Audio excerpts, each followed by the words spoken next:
අද මං හිතන්නේ මේ විශේෂ ප්‍රවෘත්ති සාකච්ඡාවකට මම ඇත්තටම මෙතනට ආවේ සංචාරක ව්‍යාපාරය ගැන කතා කරන්න.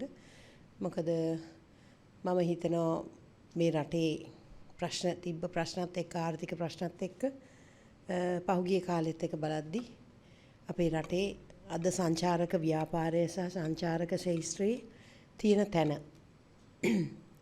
ගිය වසරත් එක්ක බලද්දී ඉතින් මට කියන්න තියෙන්නේ ඇත්තටම අපි ගිය අවුරුද්ද මේ වෙනකොට විශාල අරගලයකට මුහුණ දීලා රටේ දේශපාලන තනතුරු එහෙට මෙහෙට වෙලා අපේ අද වත්මන් ජනාධිපතිතුමා ගරු රනිල් වික්‍රමසිංහ මැතිතුමා මේ රට බාර අරගෙන ඒ කාලේ වෙනකොට ගිය අවුරුද්ද පෝලිම් ගෑස් පෙට්‍රල් ඩීසල් පෝලිම් වල මිනිස්සු හිටියේ. ඉතින් අද මේ කාලේ වෙනකොට මේ අවුරුද්දේ විශාල වෙනසක් රට තුල අපේ ගරු ජනාධිපතිතුමාට ගේන්න පුළුවන්කම ලැබිලා තිනවා. ඒ ජාත්‍යන්තරත් එක්ක එතුමාගේ තියෙන සම්බන්ධතාවත් එක්ක ඒ වගේම මේ රට ගිය අවුරුද්ද මේ වෙනකොට travel ban දාලා තිබ්බ රටක්. ඒ කියන්නේ මේ රට ආරක්ෂිත නැහැ කියන තැන මුළු ලෝකෙම ඒගොල්ලන්ගේ ජනතාවට දන්නලා තිබුණා මේ රටට එන්න එපා කියලා. මොකද ඒගොල්ලන්ට ඒගොල්ලෝ ගන්න රිස්ක් එක ඒගොල්ලන් සතුයි. නමුත් රජයක් හැටියට මේ රටට ඇවිල්ලා ඒගොල්ලන්ගේ පුරවැසියන්ට වගකීමක් ඒගොල්ලන්ට ගන්න බෑ කියලා. නමුත් අද ඒ තත්ත්වෙත් එක්ක අපි බලද්දී අද වෙනකොට ගිය අවුරුද්දට සාපේක්ෂව අපි බැලුවොත් 205ක වර්ධනයක් සංචාරකයෝ ගිය අවුරුද්දෙත් එක්ක බලද්දී කම්පෙයා කරද්දී මේ ජනවාරි 1 වෙනිදා ඉඳලා ජුලයි 30 වෙනිදා වෙනකොට ඒ කියන්නේ මේ ජුලයි මාසේ අන්තිම වෙනකොට සංචාරකයෝ ලංකාවට පැමිණලා තියෙනවා 7,63,000ක් මේ වෙනකොට. ගිය අවුරුද්දේ 1 ලක්ෂ ගානයි ඇවිල්ලා තිබුණේ. එතකොට ඒ ජුලයි මාසෙට විතරක් ඇවිල්ලා තියෙන සංචාරකයෝ 1,38,000ක්. මේ ජූලි මාසෙට විතරක්. එතකොට අපි දකිනවා මේක විශාල වර්ධනයක් වෙලා තියෙනවා සංචාරක ව්‍යාපාරයේ සංචාරක කර්මාන්තය. එතකොට අපේ බලාපොරොත්තුව තමයි මේක තවත් ඉදිරියට මේ සංචාරක ව්‍යාපාරය මොකද මේ රටට ඩොලර් ගේන ප්‍රධානතම එකක් තමයි සංචාරකයෝ. ඉතින් සංචාරකයෝ පැමිණෙන්න තමයි අපිට අපේ foreign currencies විදේශ සංචිතය අපිට වැඩි වෙන්නේ. එතකොට ඒ වෙනුවෙන් රාජ්‍ය ඇමතිවරිය හැටියට මම මේ වෙනකොට විශාල වැඩ කොටසක් කරගෙන ගිහින් තියෙනවා රට තුල. ඒ වගේම මම ලංකාවේ පිටරට නොගියත් මේ ප්‍රොමෝෂන් වලට මම ලංකාවෙම ඉඳගෙන රටේ සල්ලි ටිකත් ඉතුරු කරගෙන මේක සම්පූර්ණයෙන්ම ප්‍රවර්ධනය කරනවා මුළු ලෝකෙටම මේ රට මගේ ක්‍රමයට. දැන් මේ ළඟදී අපි තිබුණා මිස් වර්ල්ඩ් ටුවරිසම් එකක්. ඒක පුද්ගලිකව මේගොල්ලෝ කරපු දෙයක්. ඒකට සහයෝගය දැක්වුවා මම රාජ්‍ය සංචාරක අමාත්‍යාංශයෙන්. ඉතින් ඒ දේ හරියටම ඒගොල්ලෝ කරලා තිබුණා. රටවල් 30ක් පැමිණලා තිබුණා මේ පාර. ඒක ඉවර වුණා ජුලයි 29 තමයි ඒකේ ග්‍රෑන්ඩ් ෆිනාලි එක තිබුණේ.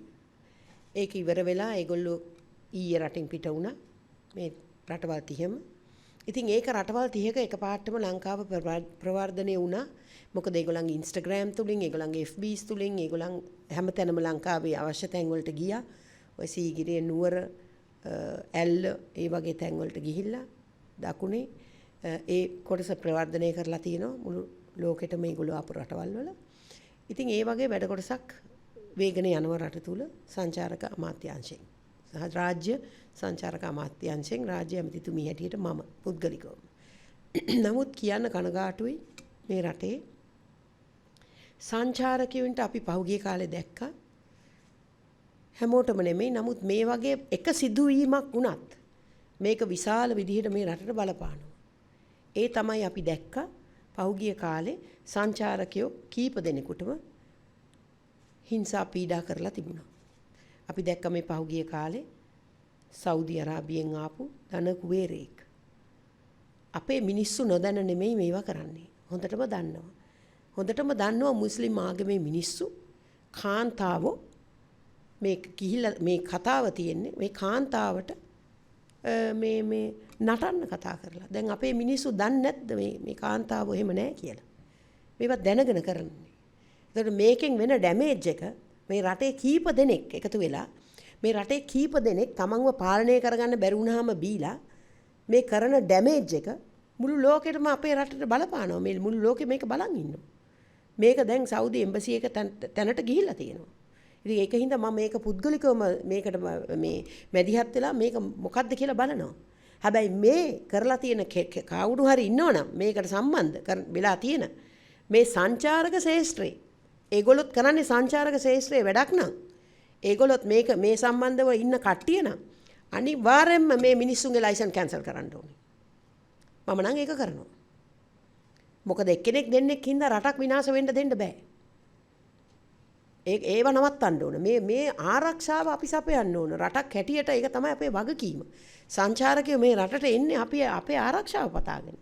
එහෙම නැත්නම් මේ රටවල් වලට එන්නේ අපිත් එහෙම තමයි. අපි කොහේ හරි රටකට ගිහලා අපිට ආරක්ෂාවක් නැත්නම් පාරක ඇවිදින්න. කොහේ හරි ගිහලා කන්න බොන්න නිදහසේ. ඒ ආරක්ෂාව අපිට ලැබෙන්නේ නැත්නම් අපි ඒ රටට යන්නේ නැහැ. දැන් අපි යනවාද මේ බෝම්බ ගහන රටකට? අපි කවුරුත් යන්නේ නැහැ, ට්‍රැවල් කරන්නේ නැහැ. මොකද අපිට ආරක්ෂාවක් නැති හින්දා. ඉතින් ඒ වගේම තමයි ලංකාව. ලංකාව ඒ තත්ත්වේ නැහැ අද. ලංකාව අද හොඳ තත්ත්වයක තියෙන්නේ. සංචාරකයෝ ඒකයි මේ එන්නේ මේ රටට. එතකොට අපේ යුතුයකමක් මේ සංචාරකයෝ රැක ගන්න, ආරක්ෂා කරන එක. එහෙම නැත්නම් සංචාරකයින්ට මේ විදිහට හිංසා පීඩා කරන එක නෙමෙයි. ඉතින් ඒ වගේ අයට දැඩි දඬුවම් ලබා දිය යුතුයි. මම නම් එතන ඉන්නවා. අනිවාර්යයෙන්ම. ඉතින් මේ සංචාරක ව්‍යාපාරය මේක ඇත්තටම ගත්තොත් මේ අමාත්‍යාංශය තුලින් වෙන්නේ 10%යි. අපෙන් වෙන්නේ නියාමන, අපෙන් දෙන්නේ ලයිසන්ස්, අපි දෙන්නේ මේ අධීක්ෂණ කරන ඒවා. අපි කරන්නේ එච්චරයි. සංචාරක අමාත්‍යාංශය කියන්නේ 10%ක් කරන දෙයක් රටේ. ඊටු ඒවා කරන්නේ පුද්ගලිකවම. පුද්ගලික ව්‍යාපාරයක් මේ සංචාරක කර්මාන්තේ. හෝටල් අයිති පුද්ගලිකව. රෙස්ටොරන්ට්ස් අයිති පුද්ගලිකව. ඔය හැම දෙයක්ම මේ සංචාරකයෝ යන තැන් හැම දෙයක්ම අයිති පුද්ගලික අයට. සංචාරක අමාත්‍යාංශයට නෙමෙයි. ඒතර අපෙන් වෙන්නේ ඒ කොටස විතරයි. ඒ කොටසයි අපි හරියට කරන්න ඕන. අපි ෆැසිලිටේට් කරන්න ඕන මේ මිනිස්සුන්ට. අද මේ පොඩි බිස්නසර්ස් ටික මේ ව්‍යාපාර ටික මේ සංචාරකයට සම්බන්ධ සම්පූර්ණයෙන්ම කඩා වැටලා තියෙන්නේ. මේ රටේ. මේ පොඩි පොල් කට්ටෙන් පවා යම් කිසි දෙයක් හදලා විකුණන මිනිස්සු අද වැටලා තියෙන්නේ. මොකද මේ ගිය අවුරුද්දේ මේ කොරෝනා එකත් එක්කම ආපු මේ රැල්ලත් එක්කම මුළු රටේම මේ පුංචි ව්‍යාපාර ටික නැති වුණා. ඒ සියලු දේම නගා සිටවන්න අපි සංචාරක අමාත්‍යාංශය හැටියට ඉදිරියට බලාපොරොත්තු වෙනවා. ඒගොල්ලන්ට අවශ්‍ය තියෙනවා නම් මේ ආර්ථික වශයෙන් මේ ෆයිනෑන්ෂල් ඒගොල්ලන්ට ඇසිස්ටන්ස් දෙන්න නම් අපි ඒක කරන්න බලාපොරොත්තු වෙනවා. ඒ වගේම තමයි අපිට එක දිගටම හැබැයි ඉංගලන්තය, රෂියා, ඒ වගේම ජර්මනිය, ෆ්‍රාන්ස් කියන රටවල්, ඉන්දියාව විශේෂයෙන්ම අපේ රට තුලට ඇවිල්ලා තියෙන මේ එක දිගටම ආපු සංචාරකයෝ ඉන්නේ. මේගොල්ලෝ නවත්තන්න නැතුව එක දිගටම ඇවිල්ලා තියෙනවා. පුංචි ප්‍රමාණයක් ආවේ ගිය අවුරුද්දේ. හැබැයි මේ පාර එක ගොඩක් ඉහළ ගිහිලා තියෙනවා, ඒ වැඩි වෙලා තියෙනවා.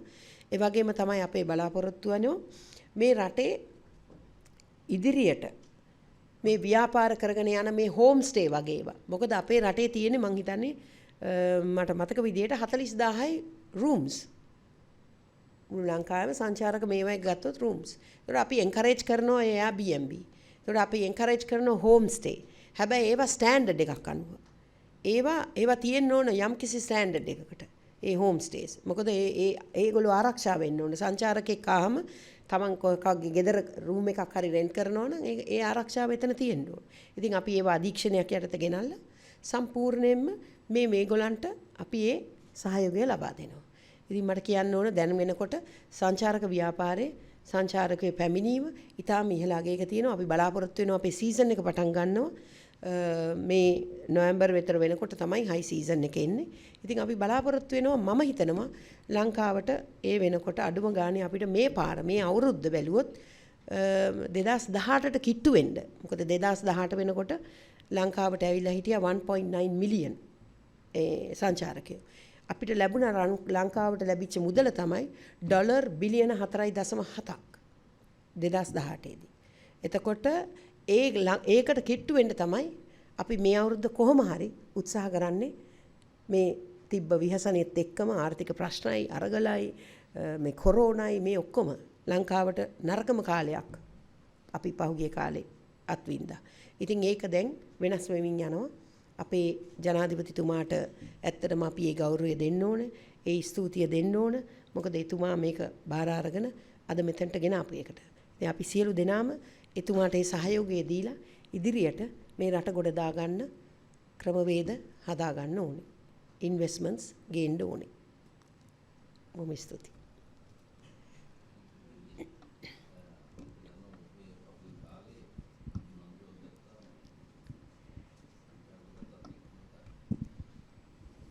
ඔය කාලේ ඔබතුමිය ලොකු උනන්දුවක් ගත්තා කංශවගාව ලංකාවේ ප්‍රවර්ධනය කරලා මේක පිටට පරවන්න දෙයක් විදියට. ඔබතුමිය තමන් කාන්තාවක් විදියට ලොකු උනන්දුවක් ගත්තා. එතකොට ඒකේ ප්‍රගතිය කොහොමද? අනිත් එක සාමාන්‍ය ලෝකේ රටවල් ගත්තාම අපි දන්නවා මේ සංචාරක වෙනුවෙන් කලාප වෙන් කරලා තියෙනවා රට තුල. දැන් සාමාන්‍යයෙන් කංශ පැත්ත ඒ පැත්තට සංචාරක කර්මාන්තයත් එක්ක බද්ධ කිරීමේ මොනවා හරි උපක්‍රමයක් තියෙනවද? එහෙමත් පොඩ්ඩක් මෙහෙමයි ඔව් කංශා ගැන දක්වපු උනන්දුව එහෙම්මම තියෙනවා. ඒක නවතින්නේ නැහැ. දැන් ඒක ඒ තිබ්බ උනන්දුවයි මම මේ කතා කරපු එක හින්දා තමයි අපි පහුගිය අපේ බජට් එකෙන් අයවැයෙන් ඒක පාස් කරගත්තා. ඒ කියන්නේ එක්ස්පෝර්ටේෂන් පර්පසස් වලට කංශ වගා කරන්නේ. මෙඩිකල් කැනබිස් වගා කරලා එක්ස්පෝර්ටේෂන් පර්පසස් වලට. ඒතකොට දැන් වෙන්නේ දැන් ඒකෙන් අපි බලාගෙන ඉන්නවා රිපෝට් එකක් එනකන් ආයුර්වේද මේගොල්ලන්ගෙන් අමාත්‍යාංශයෙන් මේක සම්බන්ධයෙන් ජනාධිපතිතුමා ඉල්ලලා තියෙන සම්පූර්ණ වාර්තාවක්. ඒ වාර්තාව ආවට පස්සේ ආයුර්වේද අමාත්‍යාංශයේ ඒ අමාත්‍යාංශය තුලින්ම මේ පනත අපි පාර්ලිමේන්තුවට ගේනවා. ගෙනල්ලා මේ පනත පාර්ලිමේන්තුව තුලින් අපි පාස් කරගෙන ඊට පස්සේ අපි යනවා පයිලට් ප්‍රොජෙක්ට් එකකට මේක. නමුත් මේ පයිලට් ප්‍රොජෙක්ට් එක BOI එක යටතේ විය යුත්තේ. ඉතින් ඒක BOI එක යටතේ කරගෙන පයිලට් ප්‍රොජෙක්ට් එකක් හැටියට ඉස්සෙල්ලාම මේක කරලා මේක ටෙස්ට් කරන්න ඕන, ලැබ්ස් තියෙන්න ඕන, මේ වගේ සම්පූර්ණ පයිලට් ප්‍රොජෙක්ට් එකක් කරලා එතනින් පස්සේ තීරණය වෙනවා කලාප හැටියට වෙන් කරලා මේ වගාව කරන්න. මොකද මේක රටට අපි ගණන් හදලා තියෙන විදිහට මේ පයිලට් ප්‍රොජෙක්ට් එක තුලින්ම ලංකාවට ඩොලර් බිලියන 6ක් අවුරුද්දකට අපිට හම්බ කරන්න පුළුවන් මේක තුලින්. ඒ අපි හදලා තියෙන ඒ ප්‍රොජෙක්ට් ප්‍රොපෝසල් එක අනුව ඩොලර් බිලියන 6ක් උපයන්න පුළුවන් අපිට. ඒ කියන්නේ අපි මේ මිනිමම් කියන්නේ. ඕක ඉතින් එහාට යන්න පුළුවන්. ඉතින් ඒ தත්ත්වය උඩ තමයි දැන් තියෙන්නේ මේක. ඉතින් මේක ඉදිරියට යනවා. නමුත් සංචාරකයොත් එක්ක මේක බද්ධ කරන්න මේ සංචාරක කලාප තුලට මම හිතන්නේ ඒක දැනට අපි හිතලා නැහැ. මොකද මේක ඊට පස්සේ හැම තැනටම යන්න ඉඩ තියෙනවා. එතකොට දැන් මේක නීතියක් තියෙනවා රටේ මේක පාවිච්චි කරන්න බෑ කියලා. මේක ඩ්‍රග් එකක් හැටියට. ඒ කියන්නේ මේ සෝෂල් මේකක් හැටියට. ඉතින් ඒක හැමම තියෙයි. ඒක වෙනස් වෙන්නේ නැහැ. නමුත්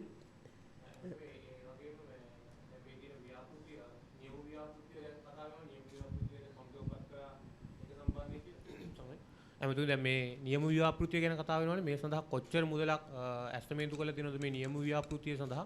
ඒ වගේම ඔබතුමී කිව්වා අපි දැක්ක මාධ්‍ය තුල පළ වුණා මේ සඳහා ආයෝජකයෝ රටට එන්න කැමතියි කියලා. කොච්චර දෙනෙක් මේ වෙනකොට ආයෝජනය එන්න කැමැත්ත දක්වලා තියෙනවද? කොයි රටවල වලින්ද මේ සඳහා ආයෝජනය කරන්න නියමිත? ඒ සඳහා මොන හරි අවබෝධතාවක උසුමක් අත්සන් කරලා තියෙනවද? නැත්නම් හුදෙක් අදහස් විතරද? කොහොමද මෙතුමී? ලංකාවේ රුපියල් 7ක්වත් යන්නේ නැහැ මේකට. මේක ඔක්කොම කරන්නේ ඉන්වෙස්ටර්ස්ලා. ඒකට මේ වෙනකොට අපිට මට ඇත්තටම හැමදේම කතා කරනවා රටවල් වලින් මේකට කැමති අය ඉන්වෙස්ට් කරන්න. ඉතින් මම දැනට මේ ඒගොල්ලොත් එක්ක සාකච්ඡා කරගෙන යනවා. මොකද මේකේ පනත අපි මේවා කරාට පස්සේ හැබැයි දැනටමත් අපිට ඇවිල්ලා තියෙනවා ඉන්වෙස්ටර්ස්ලා 11 දෙනෙක්. මේ කියන්නේ මේ පයිලට් ප්‍රොජෙක්ට් එකට.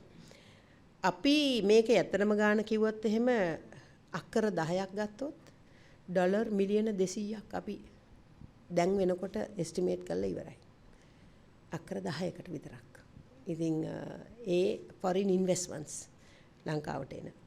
ඉතින් ඒ වගේ ප්‍රොජෙක්ට් එකක් මේක විශාල ප්‍රොජෙක්ට් එකක් මේක කාටවත් තේරුම් ගන්න බෑ මේ රටේ. මිනිස්සු හිතාගෙන ඉන්නවා මේ ගංජා කිව්වහම මේ අම්මා නරක මේ මහා බීලා පාරවල් ගානේ වැටිලා ගංජාකාරයෝ කියලානේ ලංකාවේ හිතන්නේ. හැබැයි මේකේ ලොකු වෙන මේ ගංජා කියන මේ පැලය හැත්තටම කප්රුකකට යහ. ඉතින් අපේ මිනිස්සු ඒක තේරුම් ගත්තේ නැහැ තාමත්. ලංකාවට ලැබිලා තියෙන නිදානයක්.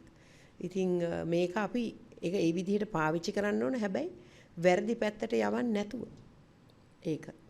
ඉතින් ඒක හරි විදිහට නියාමනයක් යටතට එන්න ඕනේ. ඒකයි අපි ඒ නියාමනයක් යටතට ගේන්නේ මේක. ඔව් අමුතු දැන් නියාමනයකදී ඊළඟ ප්‍රශ්නේ තමයි දැන් මේ වෙනකොට තියෙනවා රටේ නීතියක් මේ කංශ භාවිතය සම්බන්ධයෙන් සහායක මද්ද්‍රව්‍යයක් විදිහට හඳුන්වලා දීලා තිනවා.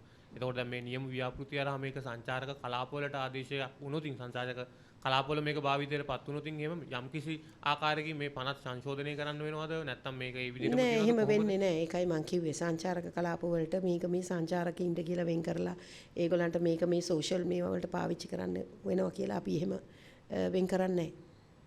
ඒක කරන්නේ නෑ. මොකද ඒක කරොත් ඒකයි මං කිව්වේ ඒක නිකන් අර වල් වැදුන තත්යකට යනවා. එහෙම වුණොත් ඒක එහෙම කරන්න පුළුවන් දෙයක් නෙමෙයි. ඒක අපි රටේ ප්‍රශ්න ටික විසඳන්න ඩොලර් ප්‍රශ්නයට විසඳුම රටේ ණයට විසඳුමක් තමයි මම මේ ගෙනාවේ.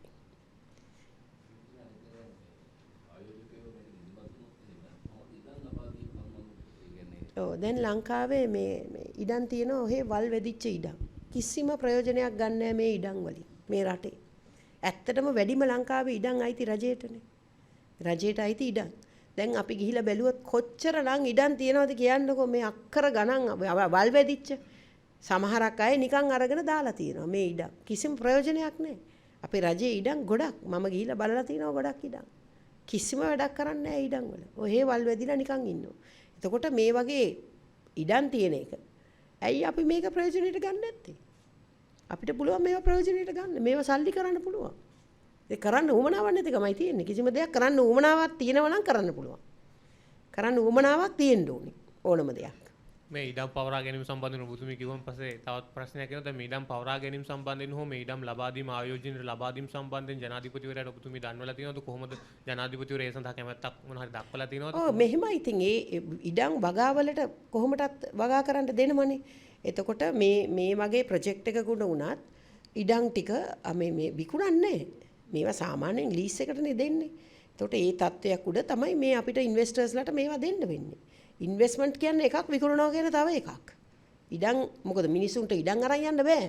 මිනිස්සු අපේ මිනිස්සු හිතාගෙන ඉන්නවා මේ විකුණලා මේක කරේ තියාගෙන යන්න පුළුවන් කියලා ඉඩම්. ලංකාවේ. ඉඩම් අරන් යන්න බෑනේ.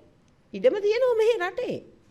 ඉතින් ඒගොල්ලන්ට ලීස් එකට තමයි ඒක ආයෝජනය කරන්න. ඒගොල්ලන්ට ඒ අවුරුදු ගානකට ආයෝජකයෙක් ගෙනල්ලා ඒ අවුරුදු ගානට තමයි ඒක දෙන්නේ. එතනින් එහාට ඉතින් රජයට ඒත් අයිති වෙනවා ඉඩම. රටට. අමුතු මේ වගේම තව ප්‍රශ්නයක් වෙනවා. දැන් මේ කංසා ගැන කතා කරපු නිසා මේ ප්‍රශ්නේ ඉන්නේ. අපි දැක්කා අද පුවත්පත්වල වගේම ඊයේ ප්‍රවෘත්තිවල පළ වුණා බොහොමයක් අදහස් මේ සම්බන්ධයෙන්. රට තුල මේ වන විට මත්ද්‍රව්‍ය භාවිතය ඉතාමත් වැඩි වෙලා තියෙනවා. ඒ වගේම පාසල් දරුවන් මත්ද්‍රව්‍යයට ඇබ්බැහි වීමේ ප්‍රවණතාවය වැඩි වෙලා තියෙනවා. සමීක්ෂණයක් කළා තියෙනවා අන්තරායන ඖෂධ පාලන නියාමන අධිකාරිය. ඉතින් මෙවැනි තත්ත්වයක් තුළ මේ කංසා භාවිතයේ ඒමෙන් තුළ නැවත ආවොතින් එහෙම ගැටලුවක් වෙන්න පුළුවන් නේද කියලා ප්‍රශ්නේ මම ඔබතුමීගෙන් අහනවා. හරි ඒකට උත්තරේ හරි සිම්පල්. දැන් වැඩි වෙලා තියෙන සිගරට් බීම ඉස්කෝලවල වල. දුම්කොළ පානය තමයි වැඩි වෙලා තියෙන්නේ ඉස්කෝලවල වල. ළඟදිම කරපු සමීක්ෂණේ. දුම්කොළ හොඳයිද? ඇඟට. ඒතකොට දැන් අපි ඔය මහලොකුවට ගහලා තියෙනව නේද? කැන්සර් හැදෙනවා, පිළිකා ආරවම් මේවා හැදෙනවා කියලා දුම්කොළ පාවිතේ. හැබැයි අපේ මුතුන් මිත්තෝ කංජනේ පාවිච්චි කරේ. ඒ කාලේ මොකද වුනේ? ඇත්තටම කංශ පාවිච්චි කරපු රටක් නේ අපි. අපේ මුතුන් මිත්තෝ රජ කාලේ ඉඳලා මේක අවුරුදු 6000ක මේ පුලතිසි ළඟට යන මේ ශාකයක් නේ මේ කංශ කියන්නේ. ඒතකොට අපි මේවා පාවිච්චි කරා ඒ කාලේ. රජ කාලේ මේක පේන් කිලර් එකක් නේ. වේදනානාශකයක්. ඒතකොට ඒ කාලේ පාවිච්චි කරලා තියෙන්නේ මේක වේදනානාශකයක් හැටියට. ඔයාලා දන්නවද මේකෙන් මේ අපි ගන්න පැනඩෝල් එක මේ කිමිකල් පිරිච්ච පැනඩෝල් එක මෙන්න මේ කන්සා වලින් මෙඩිකල් කැනබිස් එකෙන් අපිට හදා ගන්න පුළුවන් නම් මේ රටේ අද මේ රට කොතනද? අපිට ඒකම රටවල් වලට විකුණන්න තිබුණා පේන් කිලර් එක. හැබැයි ඒව කරේ නෑ අපි. අපි අර සුද්දට ඕන විදිහට මේක බෑන් කරලා හරි ඔළුවට කාලා කොටලා ගියා මේක මත්ද්‍රව්‍යයක් කියලා. හැබැයි ඒගොල්ලෝ අබින්නේ ඒක ලස්සනට ඒගොල්ලන්ගේ මත්ද්‍රව්‍යම ප්‍රවර්ධනය කරා මේ රට තුල. නිකන් දුන්නා. අබින් කැෆේස් කියලා තිබුණා ඉස්සර හම්බන්තොට. ලෙනාඩ් වුල්ෆ්ගේ මං හිතන්නේ අරන් බලන්න. අබින් කැෆේස් තිබුණා. හලාවත හම්බන්තොට නිකන්. ඒව තමයි අපිට පුරුදු කරේ. එතකොට මේ කන්සා කියන්නේ මත්ද්‍රව්‍යයක් නෙමෙයි මම දකින විදිහට. කන්සා කියන්නේ බෙහෙතක්, ඖෂධයක්. ඒක තේරුම් ගන්න ඕනේ ඉස්සෙල්ලා. ඒක මම කියන්නේ හැමදාම පාරේ අර යටයි මෙයාටයි බිබී ඇවිදින්න තියෙන එක නෙමෙයි. මේක හරි දෙයට හැමදේම හරි දෙයට පාවිච්චි කරන්න ඕනේ. අපි හැමදාම කරලා තියෙන වැරදි දේ තමයි හැම දෙයක්ම අරගෙන. FB එක ගත්තොත් බලන්නකො අපේ ලංකාවේ මුහුණු පොත තරම් නරක විදියට පාවිච්චි කරන රටක් තවත් නැහැ ලෝකේ. කිසිම රටක පාවිච්චි කරන්නේ මේ Facebook එක මේ තරම් නරක විදියට. ඒ මිනිස්සු පාවිච්චි කරන්නේ මිනිසුන්ව දණු හඳුන ගන්න පණිවිඩ මුවමාරු කරන්න. අපි පාවිච්චි කරන්නේ මොකටද? ඉන්න එක්කටම අපහාස කරනවා. කාන්තාවකට ඉන්න දෙන්නේ නැහැ අපහාස කරනවා. හරිද? ඕන දේවල් කියනවා. ඕන ඒවා දානවා. ඒතර ඒක තමයි අපි පාවිච්චි කරන්නේ Facebook එක. අපි පාවිච්චි කරලා තියෙන්නේ රටේ මිනිසුන්ට බනින්න. ඒ කුණු හරප කියන්න. ඒවට තමයි අපි මුණු පොත පාවිච්චි කරන්නේ. හරිද ඉතින්? මුණු පොත හැදුවේ මේ සකබර්ග් එක කරන්නද? ඒක කරන්න නෙමෙයි. නමුත් අපි පාවිච්චි කරන්නේ ඒක කරන්න. ඒක තමයි වෙලා තියෙන්නේ. පීයක් දුන්නොත් එළවලු කපන්නත් පුළුවන්, බෙල්ල කපන්නත් පුළුවන්. අපේ අය සාමාන්‍යයෙන් බෙල්ලයි කපන්නේ. එළවලු වලට වැඩිය. ඒක තමයි අපිට රටේ වෙලා තියෙන්නේ. ඔබතුමීගේ පැහැදිලි කිරීම මම හිතන්නේ සමහරවිට වැරදිට අර්ථකථනය කරන්න පුළුවන්. දැන් මේ පාසල් දරුවන්ට දුම්කොළ වලට වඩා කන්සා හොඳයි කියනවද නැත්නම් නෑ මම කියන්නේ කන්සා හොඳත් නෑ දුම්කොළ හොඳත් නෑ කිසිම මත්ද්‍රව්‍යයක් හොඳ නෑ පාසල් දරුවන්ට කොහොමටත්. පාසල් දරුවන්ට නෙමෙයි මං හිතන්නේ වැඩිහිටියන්ටත් හොඳ නෑ. හැබැයි හොඳ නෑ කියලා නැවතිලාද? අල්ලනවද? කවුද අද වැඩියම මත්ද්‍රව්‍ය කරන්නේ? මේ රට තුල මත්ද්‍රව්‍ය නැද්ද? මත්ද්‍රව්‍ය වෙනවා. ඒක නවත්තන්නයි ඕනේ. ඒක නවත්තන ක්‍රමයක් හොයාගන්න ඕන අපි. මේ මත්ද්‍රව්‍ය අල්ල ගන්න ඕනේ. මේ හාල්මැස්සෝ අල්ලගෙන වැඩක් නැහැ. මේ පුංචි ග්‍රෑම් එකක් දෙකක් අරගෙන ගිහලා විකුණන මිනිහා වලල වැඩක් නැහැ අපි. මේ ටික ඔක්කොම රටට ගේන තැනින් නවත්තන්න ඕන අපි. ඒකයි වැඩ කරන්න ඕනේ. මේ රටේ මත්ද්‍රව්‍ය තුරන් කරන්න ඕනේ සම්පූර්ණයෙන්. ඔබතුමීගේ ඔය කියපු අදහසත් එක්ක මට තව ප්‍රශ්නයක් එනවා. ඒ තමයි මේ දැන් මේ කන්සා මත්ද්‍රව්‍යයක් විදිහට නෙමෙයිද ඔබතුමී හඳුනගන්නේ මොකද්ද දැන් මේක මත්ද්‍රව්‍ය නතර කරන්න ඕන කියලා ඔබතුමී කියනවා. නමුත් කන්සා ආයෝජනය කරන්න ඕන මේක ව්‍යාපෘතියක් කරන්න ඕන කියලා ඔබතුමී ආයෙත් කියනවා. මොකද්ද මේ පැහැදිලි කිරීම මාරේ? කන්සා ඖෂධයක් මෙඩිකල් කැනබිස් හැටියට අපි මෙහි ඒක වගා කරලා ඒගොල්ලන් ඒක CBD එක ඒකේ තියෙන ඔයිල් එක. ඒ CBD ඔයිල් කියන එක තමයි මේකේ තියෙන වැදගත්කම. ඒකේ එක්ස්ට්‍රැක්ට් එක තමයි රටවල් වලට අපි එක්ස්පෝර්ට් කරන්නේ. මොකද ඒකෙන් තමයි මෙඩිකල් වලට ගන්නෙ. ඒක තමයි ගන්නෙ මෙඩිකල් වලට. මෙඩිකල් කියන්නේ බෙහෙත් වලට ගන්නෙ. ඒතර අපේ ඔයගොල්ලෝ දන්නේ නැති වුණාට හැම ආයුර්වේද ඕගොල්ලෝ ගන්න හැම ආයුර්වේද බෙහෙතකම කන්සා අඩංගු තියෙනවාමයි කන්සා. ඒක නැතුව ආයුර්වේද බෙහෙත් නැත. තියෙනවාමයි. එතකොට ඒක එන්නේ අපේ පුරාණ කාලේ ඉඳලා. ඉතින් ආයුර්වේද බෙහෙත් තියෙන්නේ. ඉතින් මේක බෙහෙතක්. මේක මං කිව්වා වගේ මත්ද්‍රව්‍යයක් හැටියට පාවිච්චි කරනවා නම් මත්ද්‍රව්‍යයක් හැටියට පාවිච්චි කරන්න පුළුවන්. මොකද මේකේ තියෙන THC එක තමයි සයිකෝ ඇක්ටිව් එක එන්නේ. එතකොට ඒ THC එක අගේ වැඩි වුණාම තමයි CBD එක එක්ස්ට්‍රැක්ට් කරලා මෙඩිකල් පර්පසස් වලට ගන්න. ඒකයි. ඒ විතරක් නෙමෙයි මතක තියාගන්න මේකේ තියෙන බයි ප්‍රොඩක්ට්ස්. තව තියෙනවා ඉන්ඩස්ට්‍රියල් හෙම්ප් කියලා. ඒකත් කන්සා පැලේම තමයි.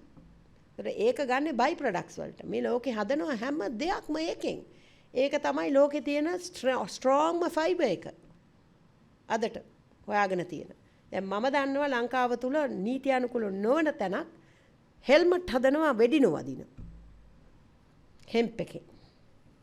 ඉතින් ඒ තරම් ස්ට්‍රෙන්ත් එකක් තියෙනවා. මේ බිත්ති හදන්න මේ බ්‍රික්ස් හදනවා. බයෝප්ලාස්ටික්ස්, ටූත් පේස්ට්, ක්‍රීම්ස් මොනවද හදන්නේ නැත්තේ? තායිලන්තයට ගිහිල්ලා ඔයගොල්ලෝ බලලා එන්න චුට්ටක්. ඒ පැත්තේ තියෙන ප්‍රොඩක්ට්ස් ටික. ඒ මිනිස්සු බිබී ඇවිදින එක නෙමෙයි. කොච්චර ප්‍රොඩක්ට්ස් හදලා තියෙනවද කියලා මොන ඉන්ඩස්ට්‍රි එකක්ද මේක කියලා. මල්ටි බිලියන් ඩොලර් ඉන්ඩස්ට්‍රි එකක් මේක. මේ රට මන් දන්නේ ඇයි මේක පාවිච්චි කරන්නේ නැත්තේ ඒ විදිහට කියලා. ඒ ඉන්ඩස්ට්‍රි එක. මේ ප්‍රශ්නේ මගේ කන්සා සම්බන්ධයෙන් අවසාන ප්‍රශ්නේ. දැන් මේ ඔබතුමී මේ ආයෝජනය එනවා මේ තුලින් රටේ ණය ගෙවන්න පුළුවන් රටේ අර්බුදයට ලොකු විසඳුමක් කියලා ඔබතුමී පැහැදිලි කිරීම කරා. එතකොට මෙවැනි කංශ භාවිතය අපි දන්නවා ලෝකේ බොහෝ රටවල් තියෙනවා මේ වෙනකොට කංශ වගා කරනවා නීත්‍යානුකූලව. එතකොට ඒ රටවල් මේ වෙනකොට ණය අර්බුද වලින් බේරිලා දවැන්ත රටවල් වෙලා තියෙනවද කොහොමද මේකට හොඳ ප්‍රතිචාර ලැබිලා තියෙනවද එවැනි ආදර්ශමත් රටක් තියෙනවද එතුමි? මට කියන්න ඕනේ ඇත්තටම ගත්තොත් එහෙම කොලොම්බියා කියන රට තමයි වැඩිම මත්ද්‍රව්‍ය නිෂ්පාදනය කරන රට ලෝකේ. කොලොම්බියාවේ මේක ලීගලයිස් කරලා 48%ක් මත්ද්‍රව්‍ය භාවිතය අඩු වෙලා තියෙනවා. ඒ කියන්නේ මේක ඒගොල්ලෝ ලීගලයිස් කරේ සෝෂල් පර්පසස් වලට. ඒ කියන්නේ මිනිසුන්ට සාමාන්‍යයෙන් මේක පාවිච්චි කරන්න. එහෙම ලීගලයිස් කරපු වෙලාවේ 48% කරන ඒගොල්ලන්ගේ හાર્ඩ්කෝර් ඩ්‍රග්ස් අඩු වෙලා තියෙනවා පාවිච්චිය. ඒ වගේ රටවල් වල.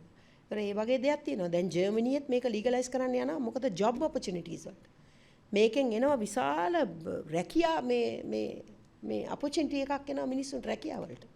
මොකද ඒගොල්ලන්ගේ මෙඩිකල් ඔය කරන හැම පැත්තකින්.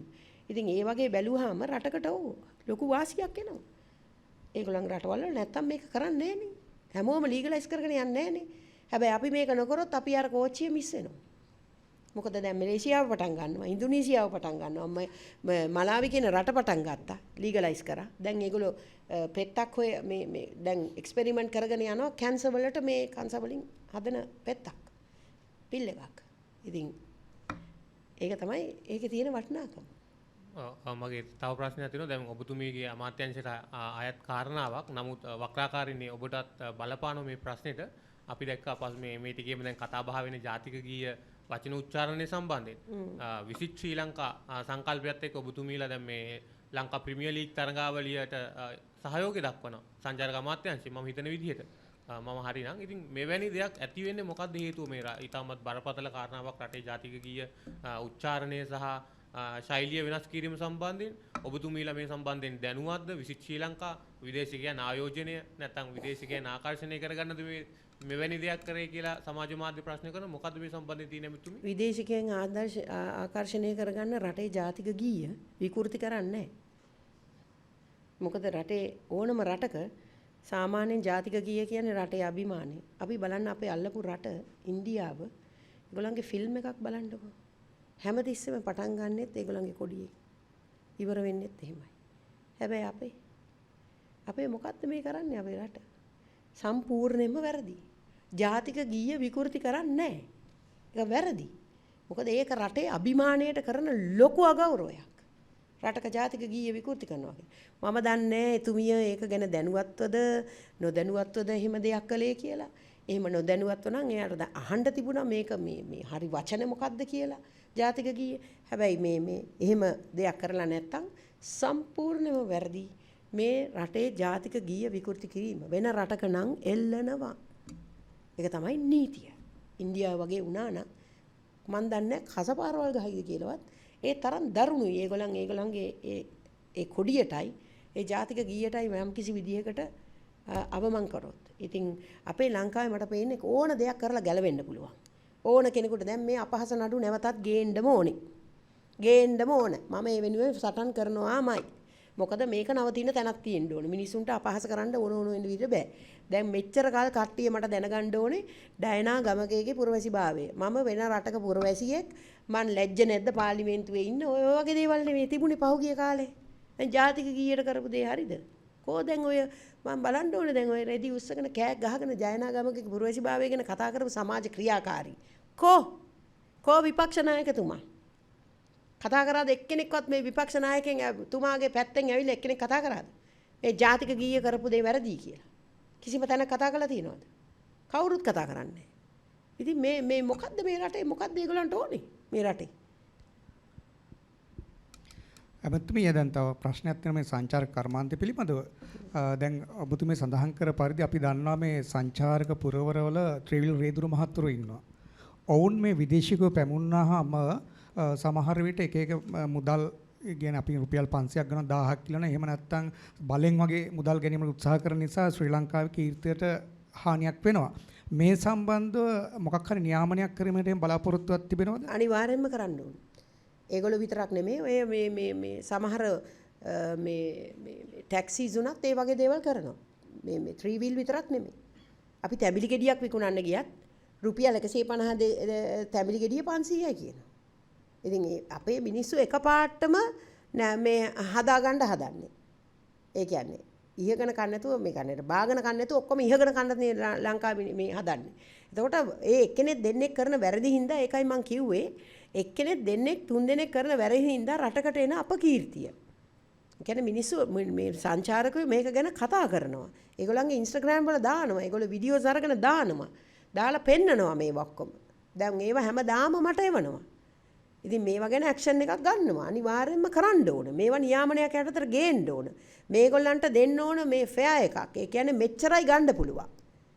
කාගෙන් වුණත් ලෝකල්ස්ලාද ෆොරිනර්ස්ලාද ඒවා කියන එක නෑ. මේවට සිස්ටම්ස් හදන්න ඕනි.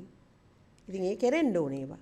ඒ වගේම තමයි ඔබතුමේ සඳහන් කර පරිදි මගේ මතකයට ගිය මාසේ 22 වෙනිදා තමයි අර මිස් ටූරිසම් පැජන්ට් එක පටන් ගත්තේ.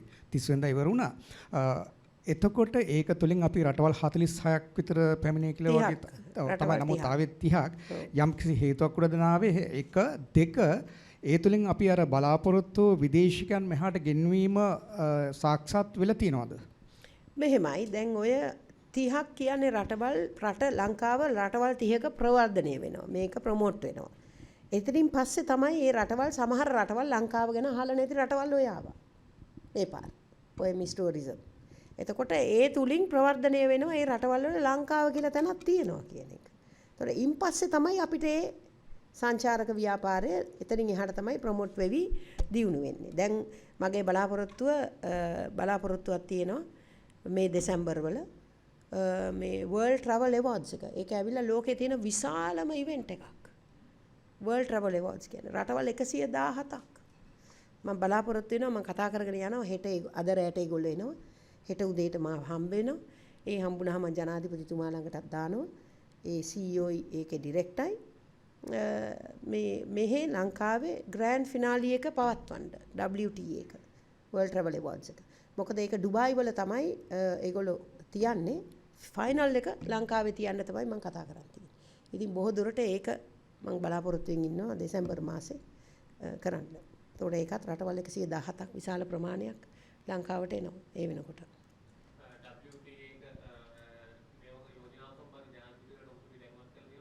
ඔව් දැනුවත් කරලා තියෙනවා. ඔව් දීලා තියෙනවා මම ජනාධිපතිතුමාට ප්‍රොපෝසල් එක. එතුමත් ඒකට බොහොම කැමති. ඉතින් මම හිතන්නේ ඒගොල්ලෝ දැන් හෙට පුළුවන් වුණොත් හම්බ වෙයි බොහෝ දුරට ආවහම. ඔව් නියෝජිතයෝ කියන්නේ ඒක කරනම ඒකේ ලොක්කා.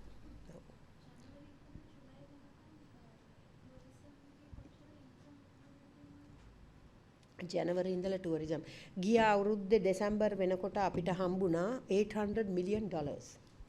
ඒ වෙනකොට දැනට මේ මාස මේ ලක්ෂ 7,63,000ක් ඇවිල්ලා තිනවා ජනවාරි ඉඳලා. ඒ හා සමාන කිට්ටු වෙන්න කොටසක් අපිට ලැබිලා තියෙනවා මේ පාරත්.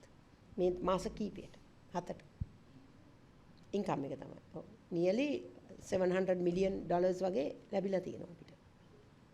What is the situation of the Lotus Tower Casino, which the agreement got forged by Create Design PT?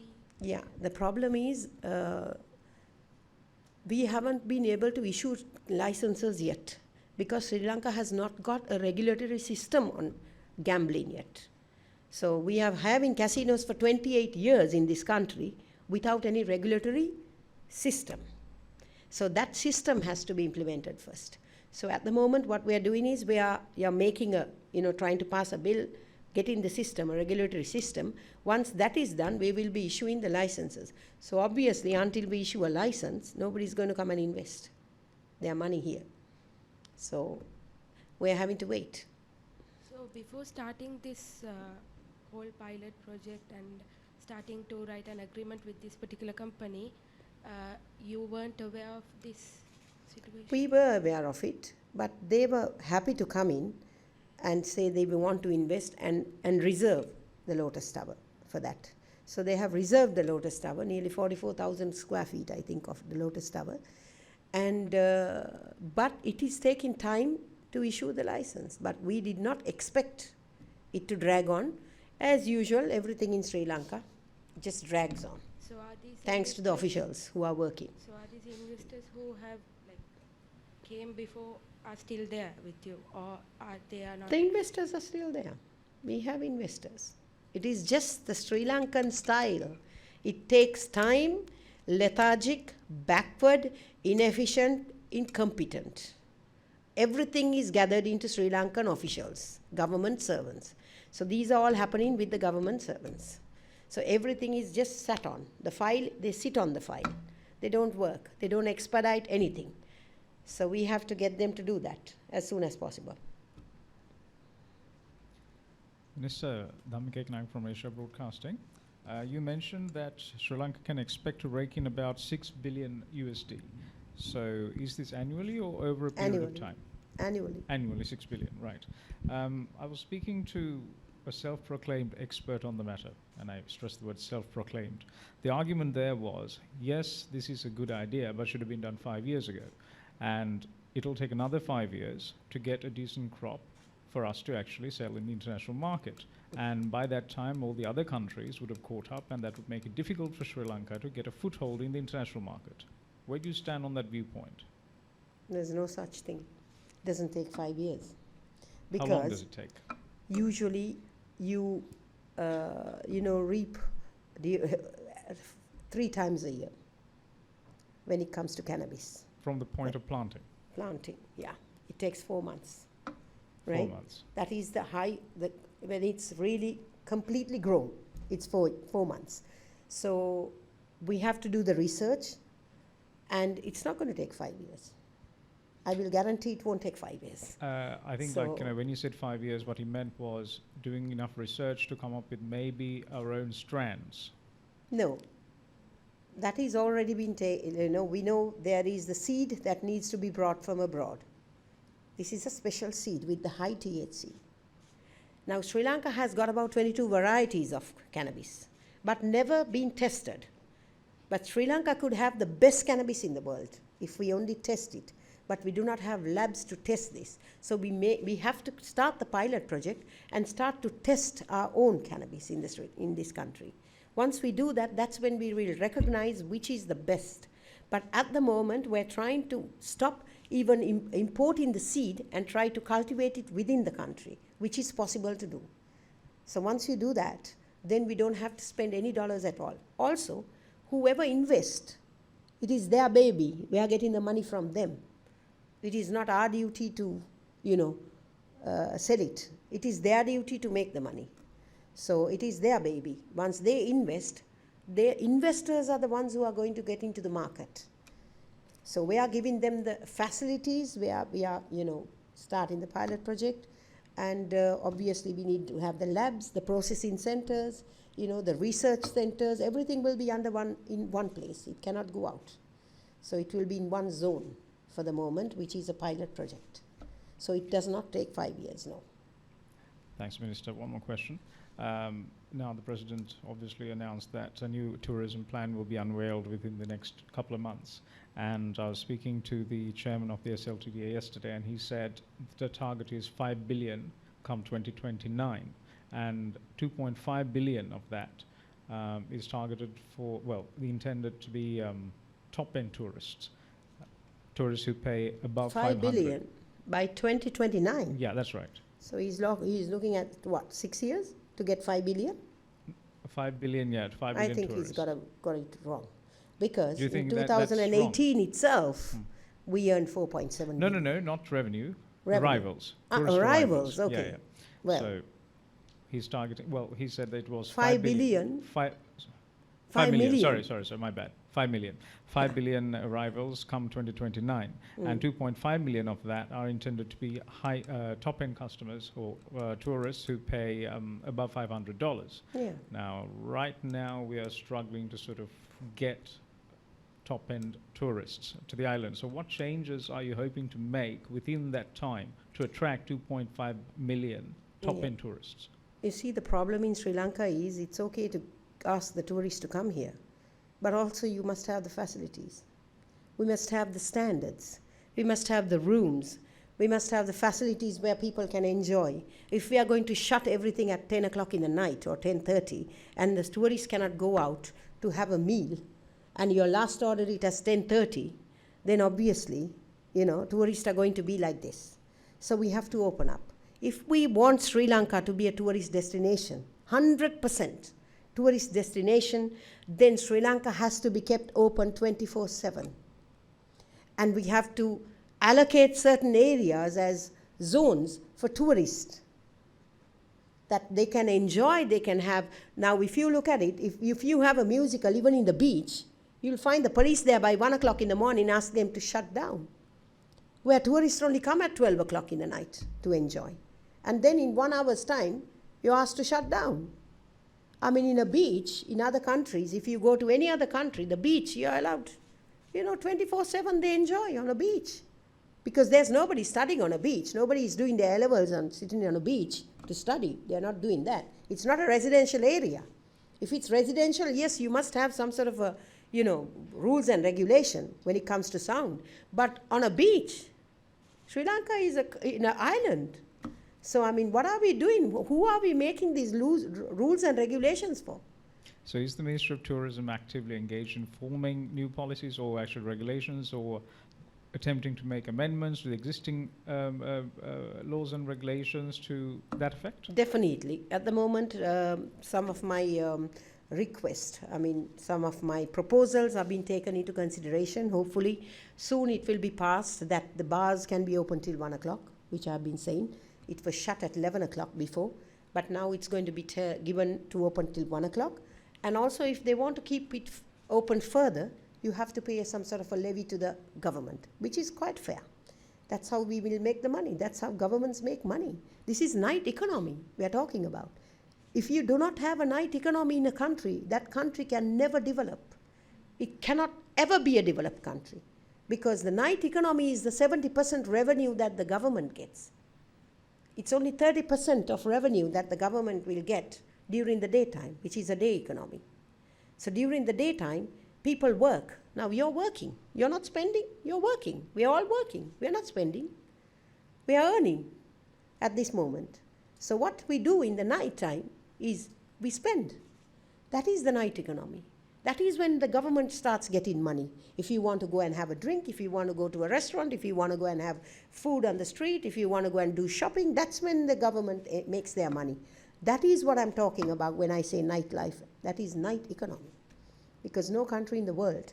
Now, Britain itself, with the night economy only, they make $66 billion pounds with a night economy only. That's a huge amount of money. So this is what I'm talking about. We have to facilitate these people. We have to open up. We have to give the facilities they need. That is why they are coming here. They don't want to come here. How much are they going to? Would you go to Sigiriya 10 times? I wouldn't. I will only go there once. I would only want to see it once. So you think the next person. Today Sri Lanka is 85% a one-time destination. The reason is this. People will come, they will go and look at the cultural things, they will go there, they'll go here, they will visit, but they won't come the second time to go and visit the same thing. They might bring their family, because if we have some other things to do in the country, entertainment in the country, we are open, like go to Goa and see. Goa is, what a happening place. Sri Lanka is a dead city after 10:30 in the night. You come to Colombo, forget the other places. I won't even go there to go to Kandy or anywhere, because by 8 o'clock Kandy is shut. But Colombo, by 10:30 everything is shut. It's a dead city. Who wants to be in a dead city? I don't want to be here in a dead city. It's like that. You have to open up.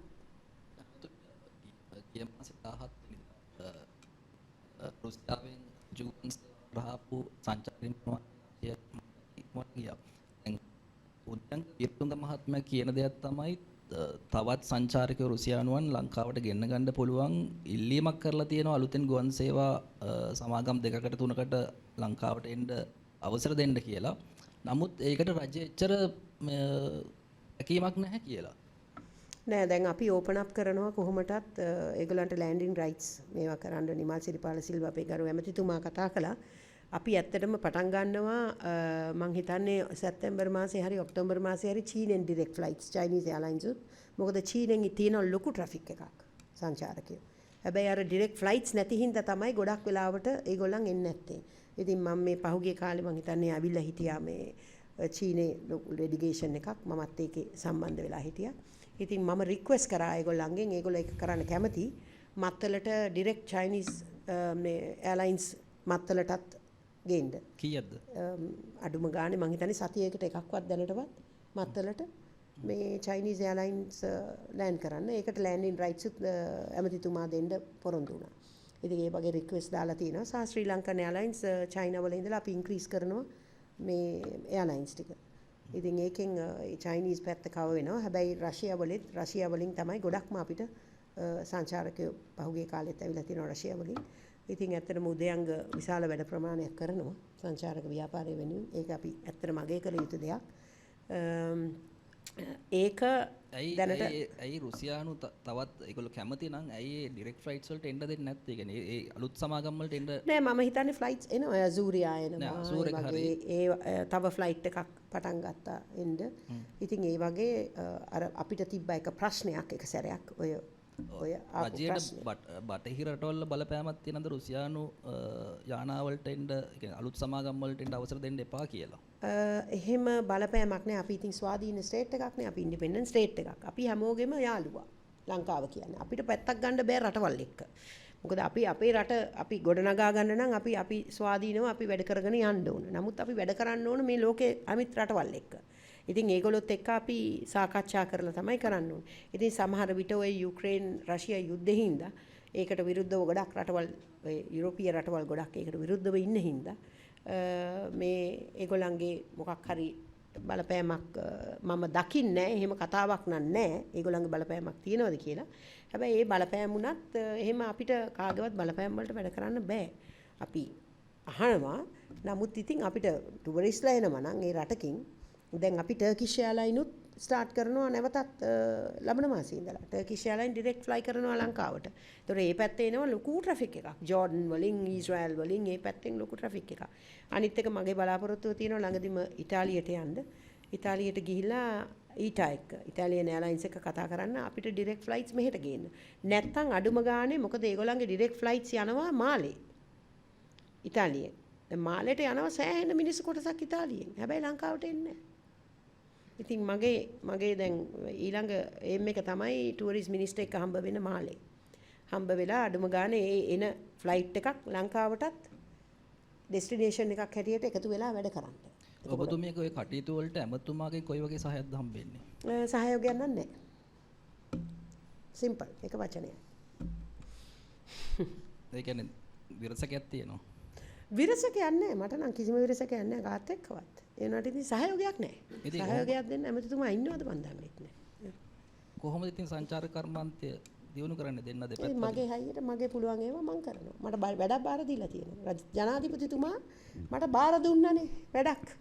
ඒ වැඩේ බාර දුන්න වැඩේ ඒ වගකීම ඒ විදිහට මම ඉටු කරනවා. මට තව කවුරුවත් ඒව අදාළ නැහැ. එතුමා මට සහයෝගය දෙනවා නම් එච්චරයි. ඇමතුමි ඔබතුමීගේ රාජ්‍ය අමාත්‍යාංශ සම්බන්ධ තව ගැටලුවක් තියෙනවා. මේ සංචාරක මාර්ගෝපදේශකයෝ නැත්නම් දේශීය සංචාරක මාර්ගෝපදේශකයන් සම්බන්ධයෙන් ගැටලු රාශියක් තියෙනවා මේ වෙනකොට. එකක් තමයි විදේශීය සංචාරක මාර්ගෝපදේශකයෝ ලංකාවට ඇවිල්ලා මාර්ගෝපදේශනය ලබා දෙනවා. ඒතකොට දැන් දේශීය වශයෙන් කටයුතු කරන මේ සංචාරක මාර්ගෝපදේශකයෝ ඇත්තටම අසීරුතාවයකට පත් වෙනවා. අපි මේ ගියා එක්කඩුව මීගමු ප්‍රදේශවල සංචාරය කරද්දී අපි දැක්ක හුඟක් අපිත් එක කියපු දෙයක් තමයි හරි අමාරුයි මේ දේ කරගන්න. මේ විදේශ අය ඇවිල්ලා රෂියන් අය හුඟක් ඇවිල්ලා මේ ටුවරිස්ට් කරන ගයිඩ් කරන. ඉතින් කොහොමද මේ දේ නියාමනය කරන්න මේ දේ මොකක් හරි වැඩ පිළිවෙලක් තියෙනවද මෙතුමි? ඔව් ඒක ඇත්තටම වැරදි දෙයක්. මොකද අපේ ඉන්න ගයිඩ්ස්ලාට ඒකෙන් ලොකු අසාධාරණයක් වෙනවා. තව හේතුවක් තමයි මේ මිනිස්සු ඒගොල්ලන්ගේම ಜಾති ඒගොල්ලන්ගේම ගයිඩ්ස්ලාව ගෙනියන්න හේතුවක් තමයි අපේ සමහර ගයිඩ්ස්ලා කරන වැඩින්දා. ඒක එක හේතුවක්. එතකොට අපේ මේ පැත්ත හදලා ඉන්න ඕන අපි. මේ ගයිඩ්ස්ලාට ප්‍රොෆෙෂනල් වෙන විදිහට අපි හදන්න ඕන. මේගොල්ලෝ ප්‍රොෆෙෂනල් වෙන්න ඕන. ටුවර් ගයිඩ් කෙනෙක් කියන්නේ ප්‍රොෆෙෂනල් කෙනෙක් වෙන්න ඕන. ප්‍රොෆෙෂනලි කරන්න ඕන. ඒතකොට ඒ ට්‍රේනින් එක දීලා, ඒ භාෂා ට්‍රේනින් එක දීලා හරියට ප්‍රොෆෙෂනලි වැඩ කරන්න විදිහට හදා ගන්න ඕන. එතන අපි අනිවාර්යයෙන්ම ඔය ටුවරිස්ට් ගයිඩ්ලා විතරක් නෙමෙයි මේ රටේ බිස්නස් කරන මේ සංචාරකයොත් ඉන්නවා ඇවිල්ලා. ඉතින් ඒවට අපි නීති රීති ගෙනල්ලා ඒවා නවත්තන්න දැනට සාකච්ඡා කරගෙන යනවා කොහොමද අපි ඒකට නීති රීති ගේන්න ඕනේ කියලා. හරි. බොහොම ස්තුතියි සියලු දෙනාටම.